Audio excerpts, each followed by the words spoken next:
to listen to news and then tell him later what had been said. Can you imagine? I'm supposed to listen to the radio, to the news, and when he comes, I'm supposed to tell him what was said in news. I was not more than 6 years old, I'm sure. I would hear the name of the newscaster. He was called Cosmas Bala Owade Korwok. And then I used to hear the name Accra, Ghana. And then I used to hear an advertisement, Vaseline hair tonic.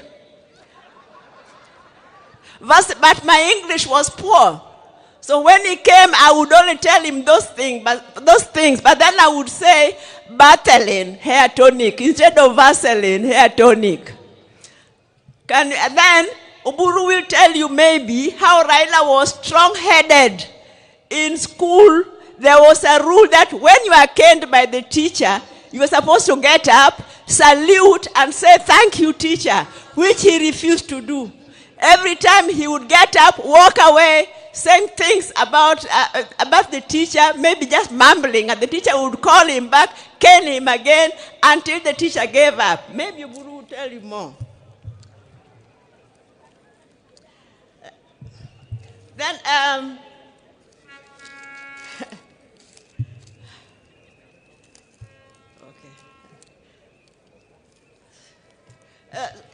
so Raila was a very, very disciplined.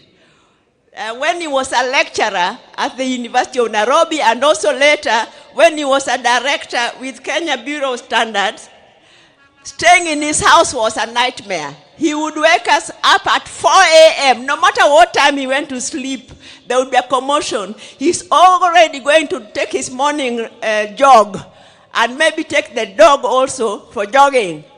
And then by 6 a.m., he's ready to leave for work. He was working at the Kenya Bureau of Standards. So when you're working under him, you could not be late, because if your boss is already there after just at 6 o'clock, you cannot even lie that you are there on time. And he introduced an attendance register. I mean, you had to clock in. You had to clock in, and he knew exactly what time you had come. So, the third one, the fourth one. Sorry. Then, let me say that as a family, I know most of you won't believe it, but we also used to have our differences. We have, even now, we have our differences, and we can have very hot arguments. Raila and I, sometimes we used to have very hot arguments.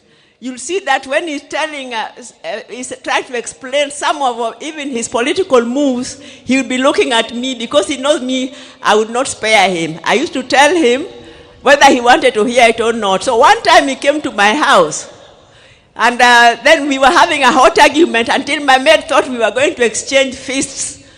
And he went to the toilet. I could hear him, go walk, which going back to the cat, I've refused, adagi. And then you can't believe it, that the following day, we were talking on the phone, laughing as if nothing had happened. That's the way he was. He was magnanimous. He was forgiving.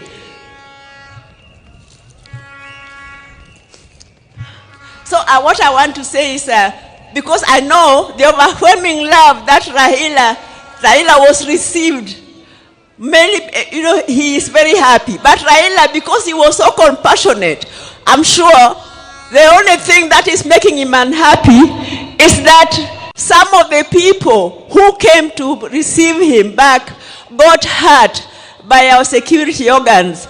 I know you are supposed to be peaceful, but even our security organs, surely, you are well trained. You should be able to control a rowdy crowd without killing them, without shooting them, without hurting them. So as Raila's tribute and respect for Raila, let that be the last time that such a thing happens. I think that would be a befitting remembrance for Raila.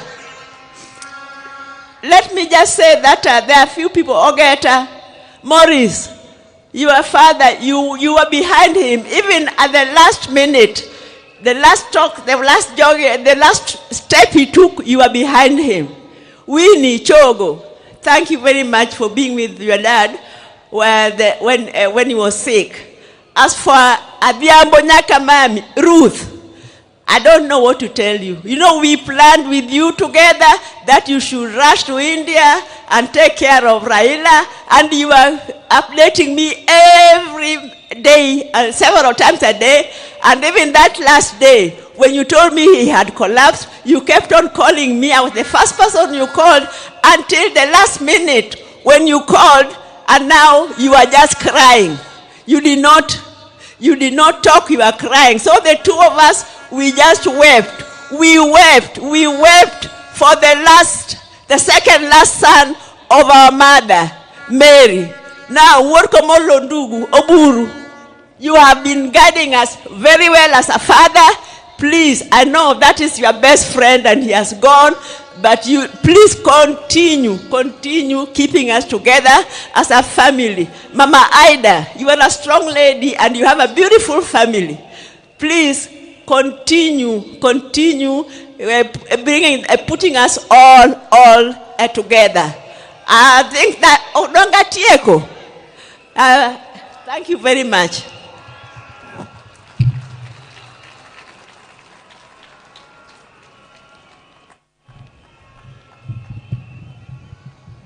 Yeah, thank you, my sister.